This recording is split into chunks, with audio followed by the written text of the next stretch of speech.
Hello dear students, कैसे हैं आप लोग। आशा करता हूं बहुत ही अच्छे होंगे। और आज की इस क्लास में हम देखेंगे माध्यमिक शिक्षा बोर्ड राजस्थान अजमेर की 2022 की जो परीक्षा हुई थी, उस 2022 की परीक्षा में हिस्ट्री का जो टॉपर स्टूडेंट्स रहा था, उस टॉपर स्टूडेंट्स की कॉपी देखेंगे। आप यहां पे देख सकते हैं 79 नंबर इसके आए हुए हैं और यहां पे उसके 80 नंबर हो गए टोटल, है ना। 79 नंबर थे तो 80 नंबर आए हैं। इस बच्चे का केवल आधा नंबर कटा है। तो इस कंप्लीट जो आप इसकी जो आंसर शीट है, इस आंसर शीट को अपन यहाँ पे एनालाइज करेंगे, किस तरीके से बच्चे ने लिखा है, क्या चीज़ों की सावधानी रखनी है एग्जाम में लिखते समय, और किस पेन से लिख सकते हैं, सारी चीज़ों के बारे में अपन चर्चा करेंगे।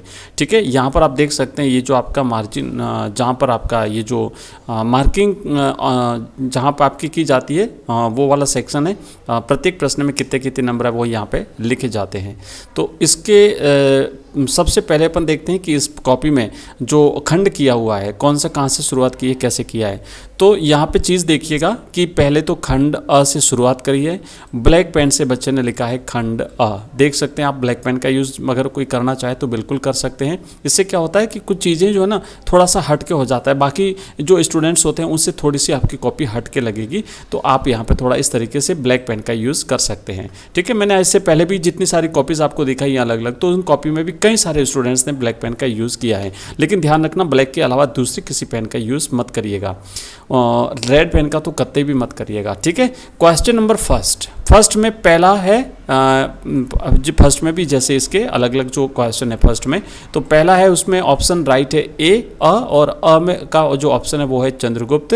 फिर दूसरा है दूसरे का स दसपुर। फिर है तीसरे का वाकाटक। फिर है चौथा, और चौथे का है अल बिरूनी। फिर है पांचवे का ऑप्शन है राइट द, और द में है ऑप्शन पाटलिपुत्र। छठवा है, और छठवे में द है बनावली। तो ये है छठवा। उसके बाद यहाँ पे देखेंगे सातवां, और सातवें में यहाँ पे लिखा हुआ है मोहर। ध्यान रखना, ये केवल आंसर लिखे हुए हैं, क्वेश्चन साथ में नहीं लिखा है, और क्वेश्चन आपको भी नहीं लिखना है क्योंकि टाइम बचाना है आपको। टाइम मैनेजमेंट जरूरी है एग्जाम में, क्योंकि अगर आपने टाइम मैनेजमेंट का ध्यान नहीं दिया और तो आपको अगर क्वेश्चन आते भी हैं तो आपका छूट जाएगा, आप पूरा पेपर अटेंड नहीं कर पाएंगे, और उसके बाद में आपको बहुत बड़ा पछतावा रह जाएगा कि मैं ऐसा नहीं कर पाया। तो कई बार क्या होता है, चीज़ें खाली पढ़ने में ही ध्यान मत दीजिएगा, चीज़ों को थोड़ा सा हट के करना है। और टाइम मैनेजमेंट का जरूर ध्यान रखें, राइटिंग का ध्यान रखें, पेन आपका थोड़ा सा किस टाइप से चलना चाहिए उस बात का भी ध्यान रखें। ठीक है ना, ये सारी चीज़ों का ध्यान रखना है, तभी आप दूसरे स्टूडेंट से बेटर कर पाओगे। क्योंकि आंसर तो सभी स्टूडेंट लिखेंगे, सब लोग बहुत अच्छी तैयारी करते हैं, साल भर से सारे स्टूडेंट्स तैयारी करके आते हैं, और सभी का आंसर भी राइट होगा। लेकिन टॉपर बनने के लिए आपको कुछ हट के करना पड़ेगा, तो इस बात का जरूर आपको ध्यान रखना है। उसके बाद आप यहाँ पे देख सकते हैं 8वां है बहादुर शाह लिखा है, 9वां है ऑप्शन ब राइट है 1793 लिखा है, 10वां है ब ऑप्शन राइट है अबुल फजल लिखा है, 11वें में ब राइट है और 1565 लिखा, और 12वें में स राइट है और ख्वाजा मोइनुद्दीन लिखा है। अगर आप इसका पेपर अगर प्राप्त करना चाहते हो कि भाई पेपर कहाँ है, पेपर पास में रख करके अगर आप इस कॉपी को एनालाइज करोगे तो आपको सारी चीज़ें क्लियर हो जाएगी कि प्रश्न क्या पूछा है और उसका आंसर कैसे देना है। और ये जो ऑब्जेक्टिव टाइप के जो क्वेश्चंस होते हैं उनको तो आपको निश्चित रूप से इसी तरीके से लिखना है, क्योंकि एग्जामिनर को क्या होता है कि जब कॉपी चेक करते हैं ना, तो उनके आंसर जब 4-5 स्टूडेंट की कॉपी चेक करने के बाद सारे आंसर याद हो जाते हैं। तो याद होने के बाद है ना, केवल वो जो आंसर जो होता है ना वही उनके दिमाग में रहता है। तो फट से देखेंगे बहादुर शाह राइट कर दिया, 1793 बंगाल में इस्तमरारी बंदोबस्त राइट कर दिया, अबुल फजल राइट कर दिया, 1565 राइट कर दिया। 1565 आपको पता है ना, युद्ध हुआ था अहमद जो क्या कहते हैं उसका दक्षिण भारत में जो विजयनगर साम्राज्य की जिसमें हार हुई थी, तो ये वाला युद्ध है। फिर ख्वाजा मोइनुद्दीन चिश्ती साहब की दरगाह। तो इस तरीके से ऑप्शन साथ में लिख दीजिए, राइट ऑप्शन क्या है वो और उसका विवरण, तो ये एग्जामिनर को थोड़ी सुविधा होती है और इस तरीके से आपके नंबर भी अच्छे आएंगे। मैं आपको कह रहा था पेपर अगर आप प्राप्त करना चाहते हैं, अगर आपके पास है तो ठीक है, अगर आपके पास लास्ट ईयर का पेपर नहीं है तो पेपर आपको हमारे ऐप में मिल जाएगा। हमारा ऐप है एजुकेशन राइज। ऐप को डाउनलोड करने के लिए या तो आप प्ले स्टोर पर लिखेंगे एजुकेशन राइज RISE, अदरवाइज इस वीडियो के डिस्क्रिप्शन में लिंक दिया हुआ है, उस लिंक पर क्लिक करके भी आप हमारा ऐप डाउनलोड कर लीजिए। वहां पर आपको पिछले जितने भी एग्जाम्स हुए हैं 2010 से लेकर के 2022 तक उन सब के पेपर्स आपको वहाँ पर एक पूरा फोल्डर बनाया हमने, कंप्लीट जितने भी 20, 25, 30 जो प्रश्न पत्र हैं वो सारे हमने वहाँ पे डाल रखे हैं। एक साल के जैसे अलग अलग टाइप के जो आते हैं ना, हैंडीकैप्ड का अलग आता है, वो सारे पेपर्स भी, और नॉर्मल जो एग्जाम होता है उसका अलग आता है, वो सारे पेपर्स हमने वहाँ पे अवेलेबल करा दिए हैं। तो वहाँ से आप पेपर ले सकते हैं। कॉपी भी आपको वहीं पर एक और फोल्डर मिलेगा नीचे, जहाँ पर टॉपर स्टूडेंट्स की कॉपीज़ का एक फोल्डर है। वहाँ पर आपको जितने भी टॉपर स्टूडेंट्स रहे हैं 2019 में, 20 में एग्जाम नहीं हुआ था, 21 में, 22 में, तो उनकी 3-3 कॉपीज़ जो है वो प्रति वर्ष की वहाँ पर आपको मिल जाएगी। इसके अलावा वहाँ पर आपको ऑनलाइन टेस्ट मिलेंगे, PDF मिलेगी, वीडियो लेक्चर्स मिलेंगे, कंप्लीट सारी चीज़ें मिल जाएगी, मॉडल पेपर्स आपको वहाँ पर मिलेंगे। चलिए आगे बढ़ते हैं। हम फिलहाल देख रहे हैं कॉपी 2022 के टॉपर स्टूडेंट्स की, और अब हम करेंगे दूसरा प्रश्न का एनालाइज। तो दूसरा प्रश्न देखिए, रिक्त स्थान की पूर्ति ब्लैक पेन से स्टूडेंट ने लिखा है, और उसके बाद में केवल आंसर लिखा है ना। रिक्त स्थान में जो आंसर भरना है, पूरा उसने वो सेंटेंस नहीं लिखा, पूरा वाक्य नहीं लिखा। तो पहला जो रिक्त स्थान है, पहले रिक्त स्थान में लिखा है इसने द्वितीय, दूसरा रिक्त स्थान है उसने लिखा है गोलमेज, तीसरा रिक्त स्थान उसमें लिखा है नवाब सिराजुद्दौला, चौथा रिक्त स्थान में लिखा है 1872, पांचवा है उसमें लिखा है अमेरिका, छठवां है उसमें लिखा है कपास। ठीक है, उसके बाद तीसरा प्रश्न शुरू होता है। तो आप यहाँ पे देखेंगे कि सारे के सारे क्वेश्चंस इस बच्चे के राइट है। आंसर आया है 1 + 1 + 1 + 1 + 1 + 1। तो इस तरीके से 6 नंबर मिले हैं दूसरे क्वेश्चन में। ठीक है, पहले में मिले थे, इसको 12 नंबर का प्रश्न है, और पूरे 12 में से 12 नंबर मिले, आप देख सकते हैं।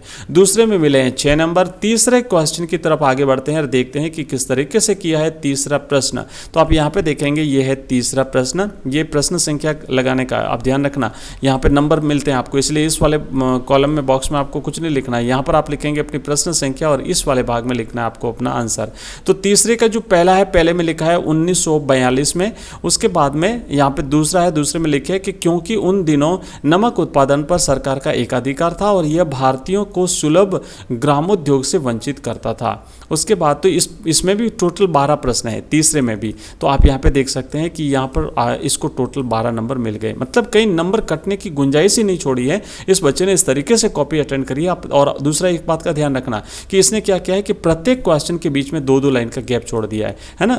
कई बच्चे ऐसे होते हैं जो बीच में लाइन खींच देते हैं, कई ऐसे होते हैं जो बिल्कुल लाइन छोड़ते ही नहीं, ना तो लाइन खींचते ना लाइन छोड़ते, लगातार इतना मतलब कचरा मिक्स कर देते हैं कि एग्जामिनर को कॉपी चेक करने में खूब सारी परेशानी होती है। तो इन चीज़ों का ध्यान रखना, आपको वो सारी चीज़ें नहीं करनी है। तो 2 लाइनें छोड़ दी, उसके बाद दूसरा प्रश्न किया, फिर से 2 लाइनें छोड़ दी, फिर तीसरा प्रश्न किया, एक बार फिर से 2 लाइनें छोड़ दी। तो 2-3 लाइनें छोड़ी हुई है इसने प्रत्येक में। और इसके बाद चौथा प्रश्न किया, फिर 2 लाइनें, पांचवा प्रश्न किया, अंडाल एक अलवार यानी विष्णु भक्त थी और अपनी भक्ति भावना व्यक्त करती थी। उसके बाद फिर से 2 लाइनें छोड़ी, और उसके बाद लिखा छठवां प्रश्न 14 बार, फिर 2 लाइनें छोड़ी और लिखा दिल्ली, फिर 2 लाइनें छोड़ी, नेक्स्ट प्रश्न का आंसर लिखा दारा सिको, फिर से 2 लाइनें छोड़ी, अगला प्रश्न लिखा मनुस्मृति का संकलन लगभग 2री शताब्दी ईसा पूर्व से 2री शताब्दी के बीच में किया गया था। मैं नेक्स्ट वीडियो में अब ये जो आपका जो प्रश्न पत्र है इसका कंप्लीट सॉल्यूशन भी अवेलेबल करा दूंगा। ठीक है, तो यहाँ पर आप देख सकते हैं मनुस्मृति के अनुसार स्त्रियां पैतृक संपत्ति में अपने हिस्से का दावा नहीं कर सकती थी। गोत्र के बाहर विवाह करने को बहिर्विवाह पद्धति कहते हैं। उसके बाद में आप यहाँ पे देखेंगे लिखा सन 1924 में। तो ये तो हुआ खंड अ कंप्लीट, और अब यहाँ पर देखेंगे हम खंड ब। तो खंड ब ब्लैक पेन से इस बच्चे ने लिखा, और अब शुरुआत होती है यहाँ पे खंड ब की। चौथा प्रश्न आया है कि अंग्रेजों के द्वारा भारत में सार्वजनिक भवनों में नवशास्त्रीय शैली का प्रयोग इसलिए किया था क्योंकि यह शैली प्राचीन रोम की भवन निर्माण शैली से निकली थी। इसके अलावा अंग्रेजों को लगता था कि यूरोपीय ढंग की दिखने वाली इमारतें उनकी श्रेष्ठता, अधिकार और सत्ता का प्रतीक होंगी, इसलिए उन्होंने नवशास्त्रीय शैली का प्रयोग भारत की इमारतों में किया था। 2 नंबर का प्रश्न है और 2 नंबर इसे मिले हैं। 5वां प्रश्न आप देख सकते हैं, ये 5वें का आंसर रहेगा, और इसमें भी मिले हैं इस बच्चे को 2 नंबर। ध्यान रखना, कॉपी पूरी देखना, वीडियो को पूरा देखिएगा कंप्लीट, बिल्कुल स्किप मत करिए, क्योंकि कई सारी ऐसी चीज़ें होती है जो बीच में छूट जाएगी।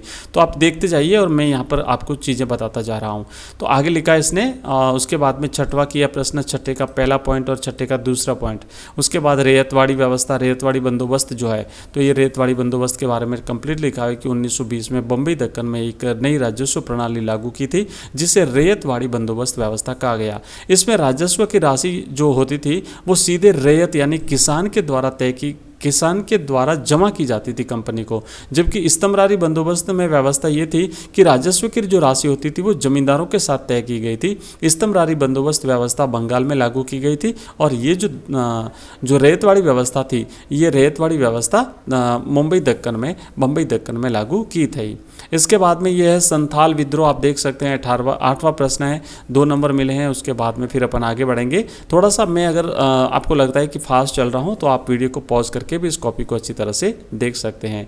यह 9वां प्रश्न, 2 नंबर मिले हैं। आप कंप्लीट प्रत्येक प्रश्न में देख सकते हैं इस बच्चे को कैसे बच्चे ने आंसर लिखा है और कैसे उसको नंबर मिलते हैं। अगर ये बच्चा टॉप कर सकता है, अगर ये बच्चा पूरे में से पूरे नंबर प्राप्त कर सकता है, तो मैं आशा करता हूँ कि आप भी पूरे में से पूरे नंबर बिल्कुल प्राप्त कर सकते हैं। जिस तरीके से इसने लिखा है वैसा का वैसा आप लिखिए, बल्कि इससे भी बेटर लिखेंगे, और अगर आप इससे भी बेटर लिखते हैं तो निश्चित रूप से आपको पूरे में से पूरे नंबर मिलेंगे। 11वां प्रश्न आप देख सकते हैं यहाँ पे लिखा हुआ है 11वें का आंसर, 2-3 लाइनें छोड़ दी हैं। उसके बाद में नेक्स्ट 12वां प्रश्न किया है, यहाँ पर भी मिले हैं इसको 2 नंबर, और उसके बाद 13वां प्रश्न यहाँ पर भी मिले हैं इसको 2 नंबर। अगर आंसर पढ़ना चाहो आप तो वीडियो को रोक रोक करके और ये प्रश्नों के सारे आंसर पढ़ लेना।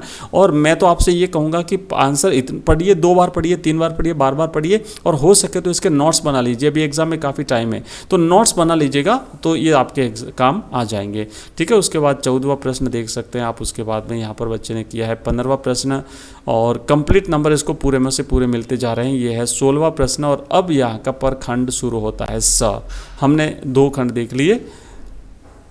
खंड स में है 17वां प्रश्न। उसके बाद में आप देख सकते हैं यहाँ पे पहला पॉइंट, दूसरा पॉइंट, तीसरा पॉइंट, और सिंधु घाटी सभ्यता में गृह स्थापत्य की विशेषताएं। 18वां प्रश्न, तो यहाँ पे आप देख सकते हैं स्नानागार। उसके बाद में आप यहाँ पे देखेंगे सीढ़ियाँ, उसके बाद यहाँ पे देखेंगे कुएं, और फिर अथवा वाला है 19 में। जैसे 2-2 आपको मिलते हैं ना, अथवा में मिलता है, तो 19वां जो प्रश्न है 19वें का इसने अथवा वाला किया, मतलब नीचे वाला जो प्रश्न है वो किया है।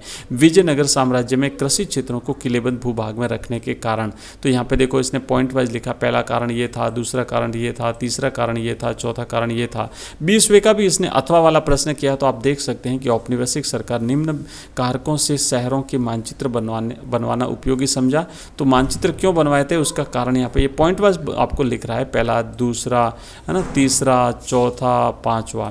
और उसके बाद में अब खंड द जो है वो हो रहा है, कर्नाटक की वीर शैव परंपरा के बारे में इसने लिखा है खंड द में कि 12वीं शताब्दी में कर्नाटक में बासवन्ना नामक एक ब्राह्मण के नेतृत्व में एक आंदोलन चला था। बासवन्ना प्रारंभ में शैव मत के अनुयायी थे और समर्थक थे, और चालुक्य राजा के दरबार में मंत्री थे। बासवन्ना के अनुयायी वीर शैव या फिर शिव के वीर और लिंगायत कहलाए थे। तो यहाँ पर कंप्लीट आंसर इसने लिखा, बिल्कुल सटीक आंसर लिखा, जैसा मांग होती है, जैसा कि बोर्ड चाहता है वैसा आंसर यहाँ पे लिखा हुआ है। कंप्लीटली पॉइंट वाइज यहाँ पे सब कुछ बताया गया है, बिल्कुल सटीक आंसर लिखा है। तो ये आपने देखा यहाँ पे, ये आपने देखा किस तरीके से इस बच्चे ने लिखा है। और फिर 22वां प्रश्न आया है, अथवा वाला क्वेश्चन किया है, राष्ट्रीय आंदोलन में नमक सत्याग्रह का योगदान। आप देख सकते हैं नमक सत्याग्रह के पहले तो कारण क्या थे, उसके बाद में सरकार का एकाधिकार था, नमक का सभी के घरों में प्रमुखता से प्रयोग होता है, किंतु उन्हें दुकानों से उचित दामों पर नमक खरीदना पड़ता था, ये लिखा। उसके बाद दांडी यात्रा की बात आती है बीच में, गांधी जी ने, आपको याद होगा, दांडी मार्च किया था, तो उसका विवरण यहाँ पे दे दिया। नमक सत्याग्रह का महत्व, तो ये नमक सत्याग्रह के महत्व के बारे में लिख दिया। बिल्कुल मतलब अपने टाइम जितना जो निश्चित होता है उस टाइम में, हालांकि पिछली बार तो टाइम भी कम था, 3.25 घंटे थे, इस बार तो फिर से 3.25 घंटे कर दिया है।